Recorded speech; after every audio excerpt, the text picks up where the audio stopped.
Uh-oh. Get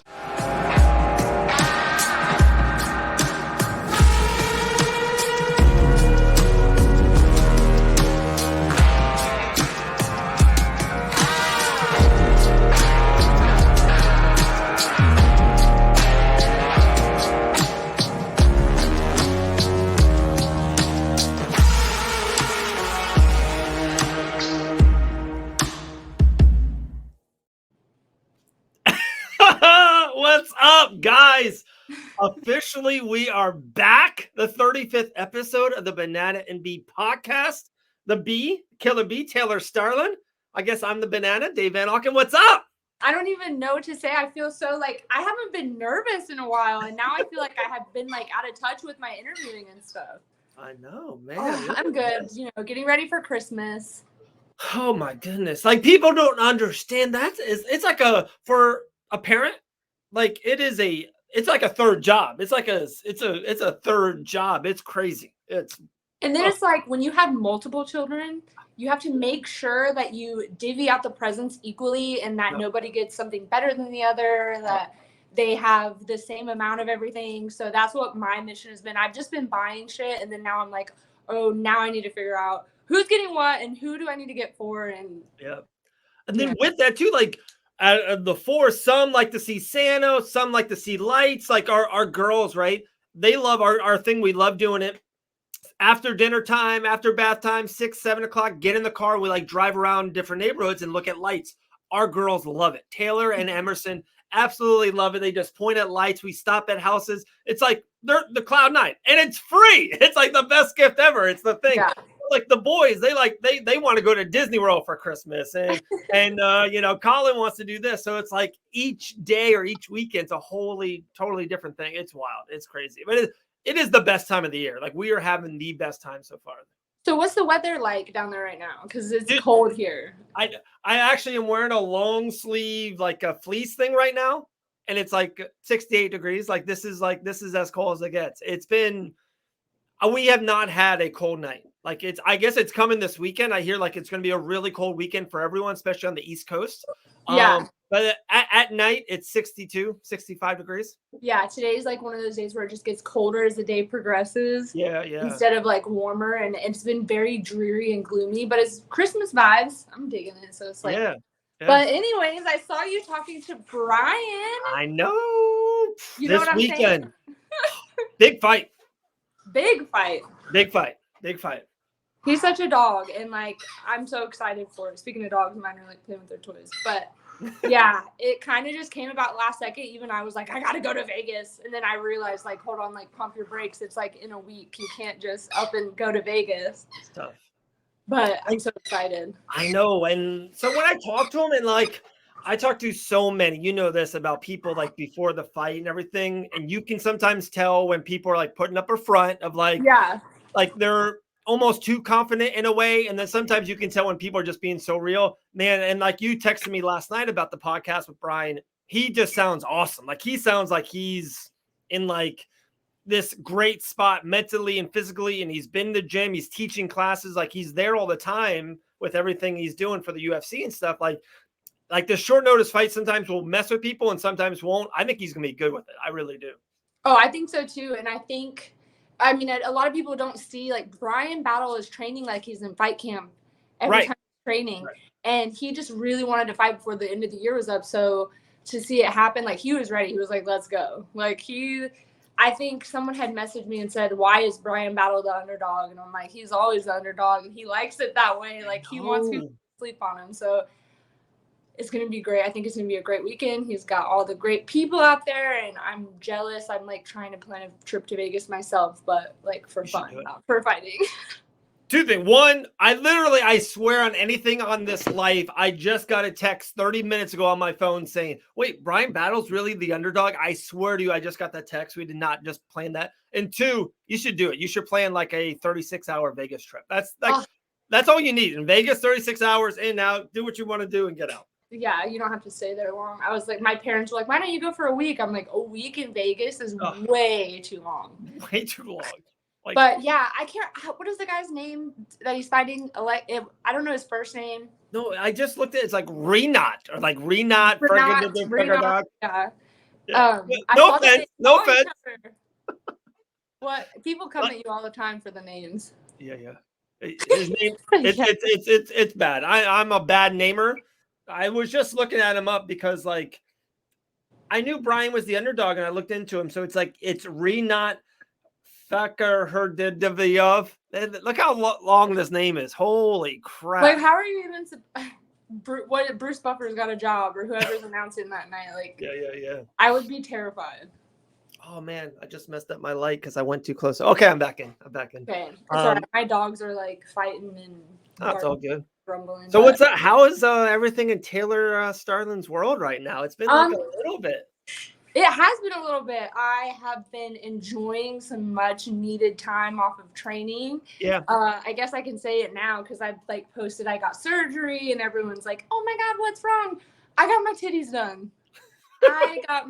done. And I'm not scared to say it. I feel like there's so many people who will like get it done and just reappear and reemerge like as if they didn't get it done. And I'm like, right. no, I went and got my boobs done. So I've been healing up from that, and now I'm excited. It definitely lit a little fire in me to get back to training and stuff, which I needed because I was like getting super burnt out. Yeah. Ever since I signed a bare knuckle, I've been in a perpetual fight camp. So I was like, let me do something for myself and take some time off, get some titties while I'm at it, and yeah. What's going on in Dave's world? I got some stuff, but just to rebuttal on that real quick, like what you said. I know like you did something for yourself, but like what you were just saying, I do think we all need to do it as like people or fighters or parents or whatever. Like when we're on this hamster wheel, it's like when you get off of it for 5 days and like whatever it is, if it's for Fight Bananas and you kind of like back off, like it kind of like refuels that fire. It's probably like in a weird way, the best thing you've kind of done like for your career wise is like, I know this and you work so damn hard in the gym and all that. So it's like to get away from it for 2 weeks, a month, when you get back in, you can be like, you're going to like fall in love back in that gym. You know what I mean? And kind of fall in love with the process again. Yeah. And then I'm going to have some nice boobs to go with it. So I'm excited. Like, and I feel like people get so much shit for like getting boob jobs and stuff. And it's like, I've had 2 kids that I breastfed. I trained so hard. I like my body, like I deserve to do something nice to make myself feel better. So like, for people to talk shit about that, like, come on, let's go, baby. We can argue all day. But yeah, I'm just super blunt about it. I'm like, yeah, I went and got my boobs done. Like, people talk shit about anything, Tay. You know, like out of all people, you know this. Like, not if you you, like, but if you drink Powerade, they'll be like, why don't you drink Gatorade? If you drink Diet Coke, why not Diet Pepsi? It's always something. It don't matter. It don't matter. It's all right. But I started an OnlyFans too on top of my fan site, so I've been just like trying to hustle. It's Christmas time. You got both? Yeah, I got both. Look at that double commission. You're working for the double. I know Santa's got toys to drop off. That's true. Yeah, I'm talking about this third job. Like, you get 4 kids Christmas presents. I do need a third job. Good Lord. I don't know how you do it. And then we're taking a vacation right after Christmas. We're going to Boone, North Carolina for like 6 days. I cannot wait. I'm so excited. So maybe on the way up or on the way back, maybe we'll come and visit you guys again like we did last time. But drop on by Rock Hill. Yeah. What was I gonna say? I had a question for you. Shit. I was gonna say, are you one of the parents that you guys buy Christmas presents as the year is like going on, or like before, or are you guys like last minute? Someone just asked me this. Where was I? I think I was at a bank or something like that. Someone asked me this. So Susie is the mom of the year every year, like, 4 times, 6 times year running. Christmas was done in October. Like we were like done. Like the kids are so, they're into Marvel and Legos. And I know you're super into Legos now. It's kind of funny. And like our girls are the same way. Like nothing changes like very quickly. So not to shit you not, like we can buy little things now just to kind of, round everything out. But no, yeah. Christmas was literally done 3 months ago. Like that's awesome. I wish I could be that good at. So I'm in the studio, and No, I don't think you've been here. So there's like 2 or 3 different rooms out here. One room, I should like get up and show you. It would mess everything up right now. It's literally nothing but, Santa's stocking. It is like, it is insane. I'll take a picture of it to you and send it. Oh my it's gosh. crazy. It's I've 4 kids. I've had Keith I'm like, hey, I need you to come over and pick up these Christmas presents because I live in an apartment, so my apartment's super small. I have a tiny closet. My kids just it's like they never want to go in my closet, but now it's like, of course, if I hide something in there, they're like, oh my gosh, like I gotta go in mom's closet. So I'm like, Keith, we gotta fill up the Jeep and like take all these toys to your house because I can't let them see it. But Legos. I love Legos. You were like in it right now.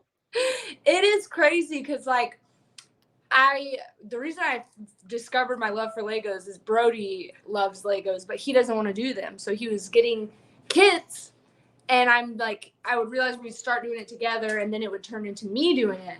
And then Brody would be not doing it. He just wanted to get the reward for like whatever I made. He wanted to play with whatever I made.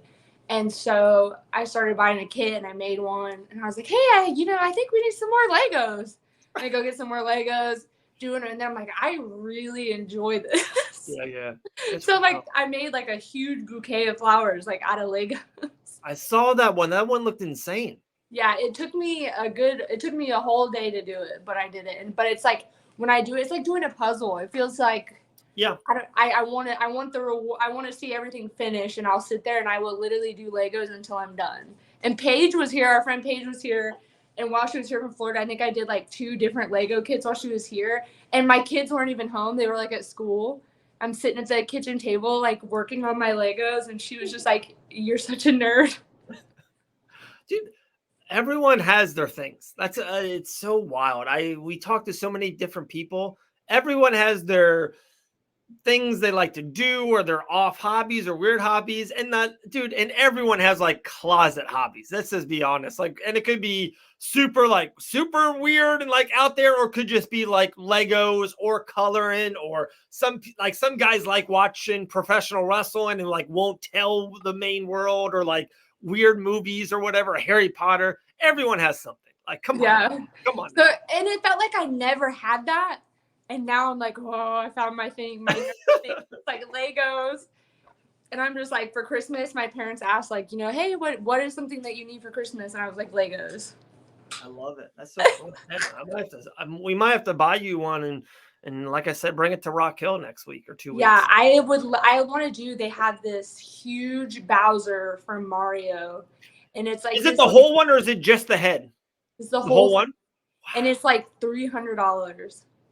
And I'm like, I got to work my way up to that because it's humongous. It's one of the things that like, and then people don't realize if you lose one piece, look at me, I'm like so into this conversation. No, we get it. We're a Lego family. I get it. You lose one piece, whole structure is compromised. So I'm like, if I get this Bowser, I'm going to like lock myself up for probably a week and just like sit and work on it. So we just went to like Disney Springs. I think it was like 2 weekends ago with all the kids, and had the best time ever. But it was super cool.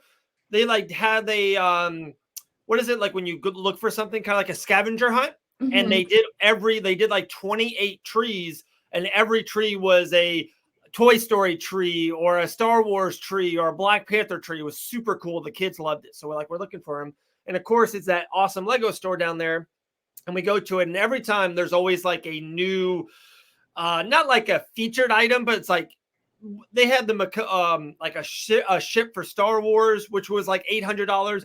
The one that they just had was like the Washington Monument, but it was like $1,200. It was like 10,000 pieces. I was like, that is like who? Like, how crazy is that? Like, who would buy that and work on it? Like, it's insane. I want to work my way up to that. I'm trying. I'm still on like this 60. Like I did the bouquet of flowers, and it was actually really hard. Like most of the instructions were like in French, and I had to like go back and like start certain flowers over again. It was wild. But anyways, I won't like keep droning on about my Legos. But I'm obsessed. If anybody wants to give me Legos for Christmas, I will gladly accept them, and I will build them, and I'll send you a picture of what I built. But we had a great weekend this past weekend. I went to, they had a double show here in Rock Hill for BYB and Global Legion. And I went to BYB. BYB, and it was amazing. It was I amazing. do hear they put on great shows. I really do. I've heard that a lot. It was so awesome, and they put me right next to the trigon. I don't want to say ring because it's like a triangle. Yep. And they had me and Keith and Ricky Rainey all trigon side. Ooh. And it was right next to it. And it was just it was wild. It was so fun. And then our teammate Isaac fought for Global Legion the next night, and he won. And it was just like, it was the best weekend, but it was the longest weekend, and I could not recover because like I wasn't even drinking. It was just so long. It's so funny you say that, and I want to get back into that, but I do 1,000% understand what you're saying. 2 weekends ago too, it was Icon weigh-ins was on a Thursday. Icon Jorge Masvidal was on Friday in Orlando, and then it was the UFC in Orlando. It was the longest weekend of my life. It was so much fun, but like people don't understand those nights. I don't get home till like 4 a.m.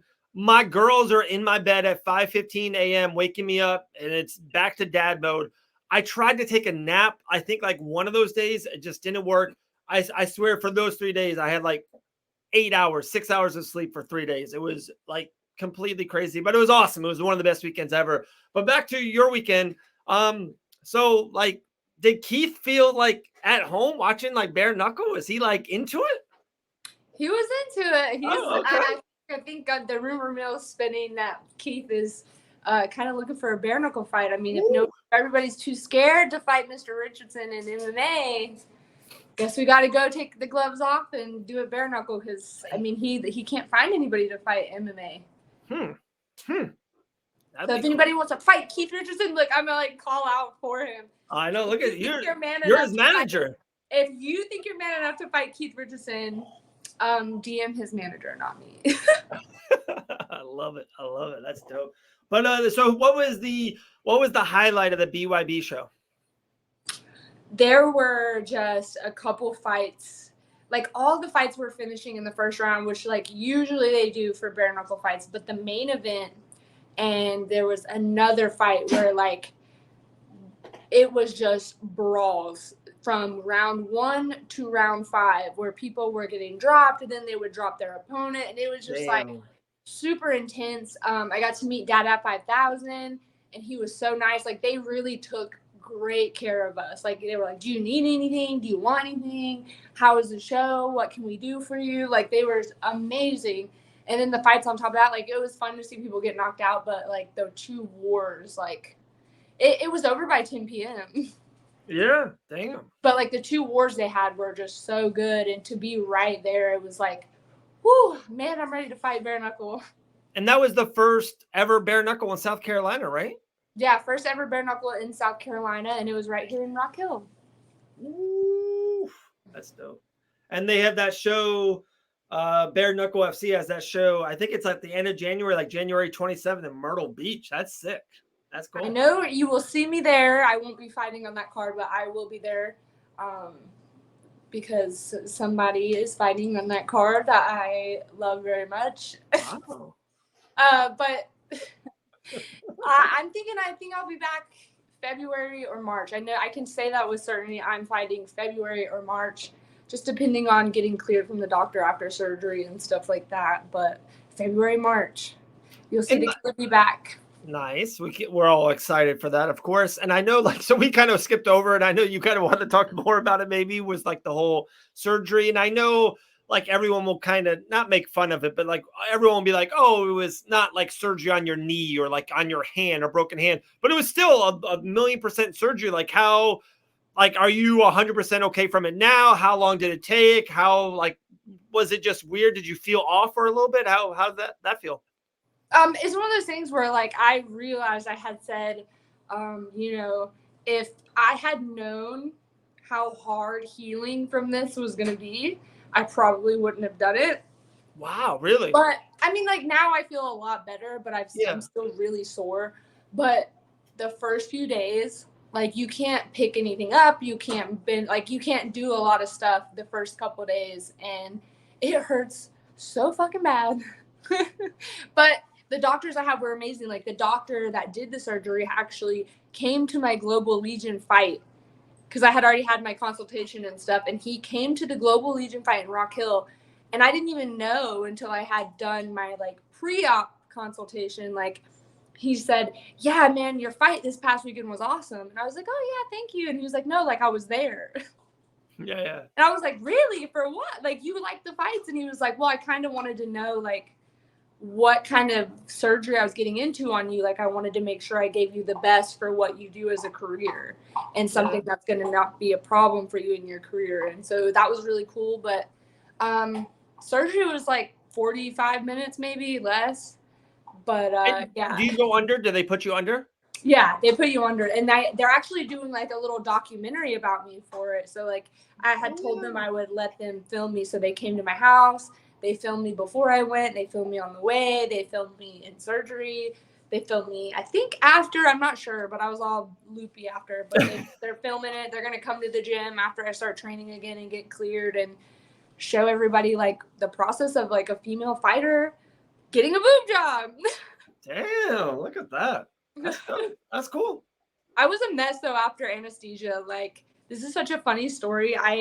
One of the side effects from coming off anesthesia is like you could either be like, you know, erratic and like screaming, or you can be super emotional.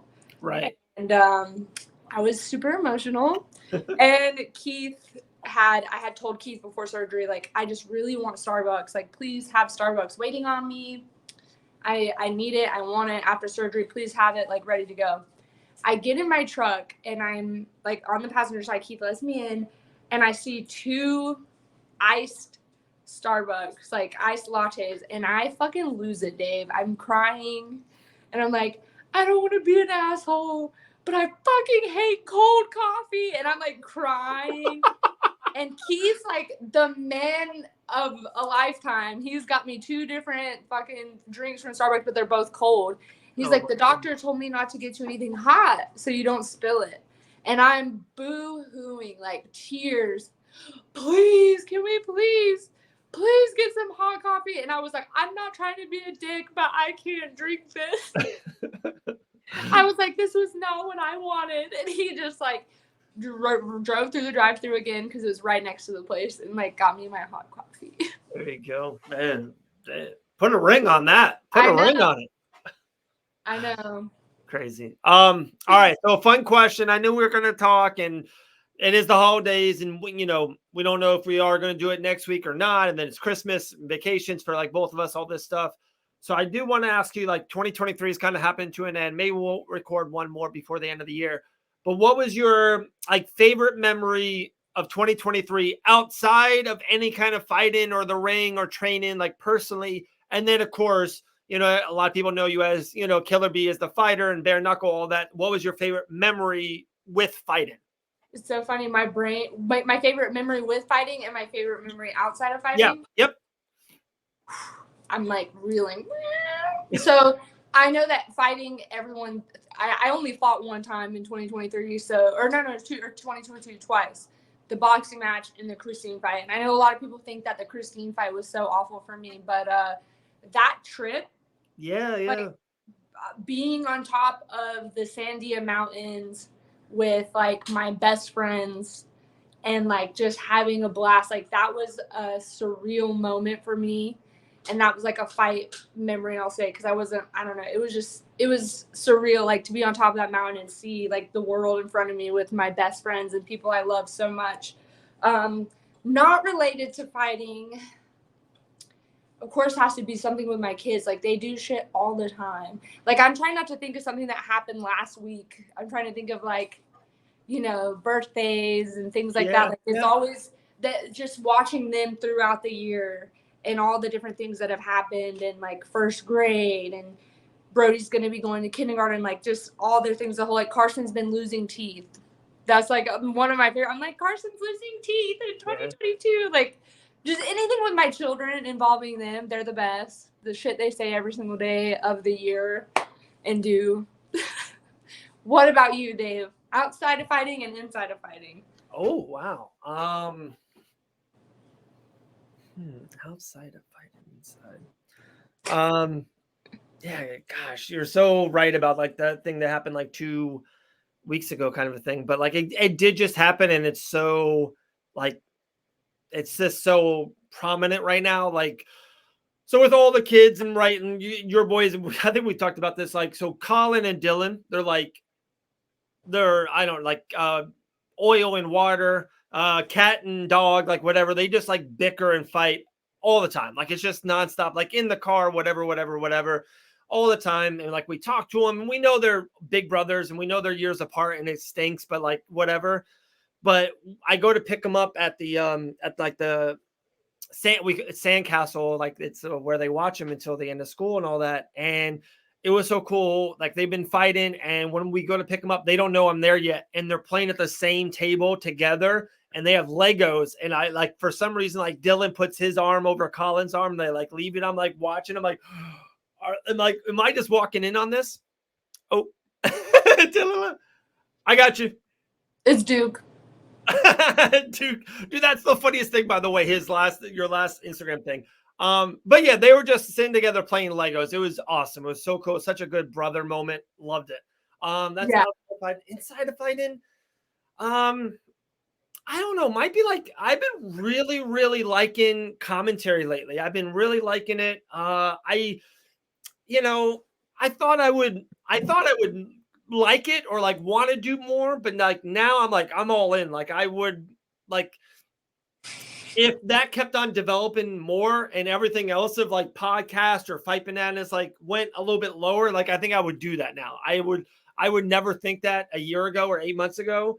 But like I think I commentated 2 shows in back-to-back weeks. It was Island Fights and Game Red Boxing, which I did with Hannah Guy at all things, which was super funny. And it was just great. And it's awesome. Like the fighters, they come up to me and they say like great stuff. And they're like, man, I appreciate you calling my fights, or like, I like what you said there and all that. It's kind of cool. So like in a weird way, like as a whole, like I think commentary, I'm starting to really like it. Yeah. You're like a little celebrity. No, that guy, that Fight Bananas guy. That's crazy. I know. And like, I want to do, my goal for us is like, I want me and you to commentate something so bad. Yes. Cause it would be fire. It would be so good. I want to for Global Legion. I think I'll drive up to South Carolina on one of their next shows early next year and tell them I'm down. And like, if we try to make the calendar work, I want to do it. You wear a suit and tie. I wear my best dress. We got a match. We do like a thing. Oh, come on. Black and yellow thing. Okay. Come on now. Damn. With a yellow tie all blacked up. The story writes itself. Let's go. I know. That shit would be awesome. Yeah, let's definitely get another one of these in before 2020. Okay. Just a send-off. We just need to send-off, dude. Maybe like even a New Year's Eve thing. Who knows? Woo! Yeah. I would like that. Crazy. Oh, cool. All right, we did it. 28 minutes. We're back. That was the 35th episode of the Banana and B podcast. It's crazy, crazy times. But Tay, hey, if I don't talk to you before Christmas, Merry Christmas to you and the family. Merry Christmas from we might have to we'll go live when we're like with each other in Rock Hill, maybe. That would be awesome. Let's do it. Awesome. All right, that's $8,000 outro. You ready? Bye. Bye.